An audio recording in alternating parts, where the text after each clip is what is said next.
সুস্বাদু আর perfect chicken curry দেশীয় স্টাইলে কিভাবে আমরা বাড়িতে বানিয়ে নিতে পারি সেই রেসিপি নিয়ে আমি আজকে হাজির হয়েছি। এই রেসিপি দেখে আপনারা কিন্তু একদম পারফেক্টভাবে চিকেন কারি বাড়িতে খুব সহজেই বানিয়ে নিতে পারেন। দেখুন কত সুন্দর নরম হয়ে গেছে এই চিকেন রান্নার পর। আর আমি একটা কেটে দেখাচ্ছি, তাহলে বুঝতে পারবেন যে ভেতর থেকেও কতখানি এটা সফট হয়েছে। এই চিকেন কারি বানানোর জন্য অবশ্য করেই আমি এখানে 1 কিলো মতো চিকেন পরিষ্কার করে ধুয়ে নিয়ে নিয়েছি। আর নিয়ে নিয়েছি এখানে 4টে বড় আকারের পেঁয়াজ কুচি। প্রথমে আমি কড়াইতে সর্ষের তেল দিয়ে দিলাম এখানে 150 মিলিলিটারের মতো। তেলটা গরম হয়ে গেলে আমি এর মধ্যে দিয়ে দিলাম চিকেনের টুকরোগুলোকে খানিকক্ষণ ভেজে নেওয়ার জন্য। এই চিকেনটা ভেজে নিলে চিকেনের ওপরটা খুব সুন্দর হয় এবং চিকেনটা কিন্তু সফটও হয়। চিকেনটা একটু স্বাদ বাড়ানোর জন্য আমি এখানে দিয়ে দিলাম 1 চামচ মতো গোলমরিচের গুঁড়ো আর 1 চামচ মতো নুন। এই নুন আর গোলমরিচ দিলে এই চিকেনটা ভাজা হলে পরে কিন্তু খেতে খুবই সুস্বাদু হয়, আর এটার ভেতর পর্যন্ত কিন্তু নুন আর ঝালটা সমপরিমাণ থাকে। এবার খানিকক্ষণ নাড়াচাড়া করার পর চিকেনের রংটা একটু যখন বদলে আসবে সেই সময় চিকেনগুলোকে কিন্তু আমি এবার তুলে নিলাম একটা বাটির মধ্যে। এই সময় কিন্তু চিকেনটাকে একদম লাল করে ভাজবার দরকার নেই, জাস্ট 2-3 মিনিট একটু ভালো করে ভেজে নিতে হবে নুন আর গোলমরিচ দিয়ে। যেহেতু আমি চিকেনটাকে কিন্তু আগে কোনো ম্যারিনেশন করিনি। এই চিকেনগুলো উপর থেকে মনে হচ্ছে যদিও প্রপার ভাজা হয়ে গেছে, কিন্তু ভেতরটা কিন্তু কাঁচা আছে, কারণ এই চিকেনগুলো আমি জাস্ট 2-3 মিনিট ভেজেছি। কিছু গরম মশলা নিয়ে নিলাম আমি ফোড়নে দেওয়ার জন্য। সেই গরম মশলাগুলো আমি দিয়ে দিলাম পুরোটাই তেলের মধ্যে। এখানে কিন্তু যা তেল ছিল চিকেন ভাজার পর সেই তেলটাই কিন্তু রয়েছে, আমি এক্সট্রা কিন্তু কোনো তেল যোগ করিনি। এর মধ্যে দিয়ে দিলাম আমি 4টে কুচনো যে পেঁয়াজ ছিল সেই পেঁয়াজের টুকরোগুলোকে। পেঁয়াজটাকে খুব ভালো করে ভেজে নিতে হবে যতক্ষণ না এটার মধ্যে রংটা হালকা ব্রাউন কালারের হচ্ছে। পেঁয়াজটা একটু ব্রাউন কালার হওয়া পর্যন্ত ভাজতে হবে, তাতে করে চিকেন কারি করলে সেটার কিন্তু টেস্টটা অনেক বেশি ভালো হয়। তার জন্য পেঁয়াজটা কিন্তু খুব ভালো করে ভাজবার খুবই দরকার আছে। আর গ্যাসের আঁচ কিন্তু এই সময় বাড়িয়ে রাখবেন, কমানোর দরকার নেই। এরপরে ভাজতে ভাজতে দেখুন যখন এরকম ব্রাউন কালার হয়ে যাচ্ছে পেঁয়াজটা, তখন এর মধ্যে আমি দিয়ে দিলাম 1 চামচ মতো রসুন বাটা আর 1 চামচ মতো আদা বাটা। তারপরে পেঁয়াজ, রসুন আর আদা খুব ভালো করে আমি ভাজতে থাকলাম যতক্ষণ না আদা আর রসুনের কাঁচা গন্ধটা দূর হচ্ছে, ঠিক ততক্ষণ পর্যন্ত। এরপর আমি 3টে ছোট টমেটো কুচি করে কাটা সেটা দিয়ে দিলাম তেলের মধ্যে। তারপরে একটা ঢাকনা দিয়ে দিলাম মিনিট 2-এর জন্য, যাতে করে টমেটোটা নরম হয় আর তার সাথে প্রপার ভাজাও হয়।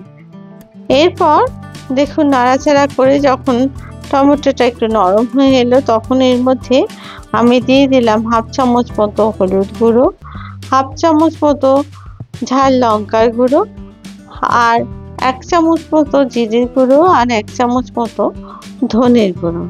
তারপরে অল্প একটু জল দিয়ে মশলাটাকে আমি ভাজতে থাকলাম। মশলাটা খুব ভালো করে ভাজার জন্য একটা ঢাকনা দিয়ে দিয়েছিলাম। মিনিট 2 পরে আমি ঢাকনাটা খুলে এর মধ্যে দিয়ে দিলাম 1.5 চামচ মতো কাশ্মীরি লাল লঙ্কার গুঁড়ো আর দিয়ে দিলাম 1/2 চামচ মতো নুন। যেহেতু চিকেন ভাজার সময় আমি আগেই কিন্তু নুন দিয়েছিলাম, এরপর মশলাটাকে খুব ভালো করে কষাতে থাকলাম। ভাজতে ভাজতে যখন মশলা থেকে তেল ছাড়তে শুরু করলো, সেই সময় আমি দিয়ে দিলাম এর মধ্যে ভেজে রাখা চিকেনের টুকরোগুলোকে। তারপরে মশলার সাথে খুব ভালো করে চিকেনগুলো কষাতে থাকলাম। এই কষানোটা যেন একদম প্রপার হয় সেদিকে খেয়াল রাখতে হবে। এর জন্য আমি একটা ঢাকনা দিয়ে দিলাম মিনিট 5-এর জন্য। তারপরে মিনিট 5 বাদে ঢাকনা খুলে আবার কিন্তু এটাকে ভালো করে নাড়াচাড়া করে দিলাম, যাতে করে কোনো কারণেই তলায় ধরে না যায়। খানিকক্ষণ চিকেনটাকে নাড়াচাড়া করে মিনিট 5 মতো, তারপরে আমি এর মধ্যে দিয়ে দিলাম 3টে মতো মাথার দিকটা চেরা কাঁচা লঙ্কা, আর দিয়ে দিলাম 1 মুঠো কুচনো ধনেপাতা। তারপরে ঢাকনাটা আবার দিয়ে দিলাম মিনিট 5-এর জন্য। মিনিট 5 পর ঢাকনা খুলে আবার চিকেনটাকে কষাতে থাকলাম। এইভাবেই ঢাকনা দিয়ে আর বাড়িয়ে কিন্তু চিকেনটাকে রান্না করতে হবে। এরপর যখন চিকেন থেকে তেল বেরোতে শুরু করলো, সেই সময় আমি এখানে দিয়ে দিলাম 400 মিলিলিটার মতো গরম জল। আমি মাইক্রোওভেনে জলটা গরম করে কিন্তু দিয়েছি। আপনারা কিন্তু অবশ্যই গরম জলের ব্যবহার করবেন, তাহলে চিকেনের ঝোলের স্বাদ কিন্তু অনেক গুণ বেড়ে যাবে। তারপরে একটা ঢাকনা দিয়ে দিলাম আরও মিনিট 5-এর জন্য। মিনিট 5 পরে দেখুন অনেকটাই চিকেনটা সেদ্ধ হয়ে গেছে। এরপরে ঢাকনা খুলে আমি এর মধ্যে দিয়ে দিলাম 1 চামচ মতো চিকেন মশলা। এই চিকেন মশলা দিলে চিকেনের ঝোলের স্বাদটা কিন্তু অনেক গুণ বেড়ে যায়।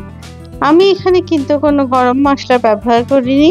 চিকেন মশলাটা দিয়ে তারপরে ভালো করে মিশিয়ে আমি একটু চেক করে দেখে নিলাম নুনটা।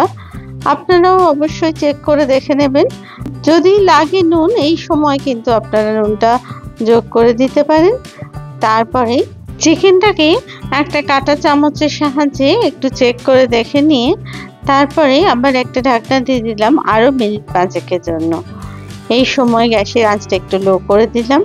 তারপরে মিনিট 5 পরে ঢাকনা খুলে আবার নাড়াচাড়া করে দিলাম। এখন কিন্তু চিকেনটা পুরোপুরি সেদ্ধ হয়ে গেছে। এবার একটা থালার উপরে চিকেনটা তুলে আমি একটু চেক করে নিলাম। দেখলাম চিকেনটা কিন্তু পুরোপুরি সেদ্ধ হয়ে গেছে। তাই এই রকম চিকেন কারি আপনারা খুব সহজেই, বিশেষত যারা একদম অফিসের কাজে বাইরে থাকেন অথবা নতুন গৃহিণী, তারা কিন্তু অবশ্যই এইভাবে চিকেন কারি বাড়িতে বানিয়ে নিতে পারেন খুব কম সময়েই আর বাড়িতে থাকা উপকরণ দিয়ে। আপনারা কিন্তু ডেসক্রিপশন বক্সে সমস্ত উপকরণগুলো পরিমাপ পেয়ে যাবেন। দেখলাম যখন সেদ্ধ হয়ে গেছে তখন গ্যাসটাকে অফ করে দিলাম। খুব তাড়াতাড়ি আর খুব সহজভাবে কিন্তু এই চিকেনটা রান্না হয়ে গেল। এবার আমি এই চিকেনের ঝোলটাকে একটা বাটির মধ্যে পরিবেশন করলাম। এই চিকেনের ঝোল কিন্তু গরম ভাতের সাথে অথবা রুটি পরোটার সাথে সবের সাথেই খেতে কিন্তু খুব ভালো লাগে। যদি আপনাদের এই রেসিপি ভালো লেগে থাকে তাহলে প্লিজ লাইক, শেয়ার আর কমেন্টস করতে ভুলবেন না। আর যারা আমার চ্যানেলের নতুন বন্ধু তাহলে তারা কিন্তু প্লিজ চ্যানেলটিকে সাবস্ক্রাইব করে দেবেন। আর পাশে থাকা বেল আইকনটিকে প্লিজ প্রেস করে দেবেন, যাতে করে নতুন রেসিপি দিলে সহজেই তা আপনাদের কাছে পৌঁছে যায়। আবার নতুন রেসিপি নিয়ে আপনাদের কাছে হাজির হব। আপনারা সবাই খুব ভালো থাকবেন। ধন্যবাদ।